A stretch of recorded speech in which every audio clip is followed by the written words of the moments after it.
कि कल से फिर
की तरह के हम दो रतन दे चुकल बनी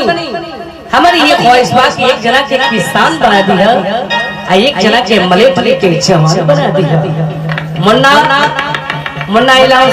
कहीं भी हो जन सजन मन पावे कि मरी हो जाए है मोहित का जनिया फसोसिया दोनों बेटा मन के बढ़िया से पोसिया कि एगो के बनई हरानी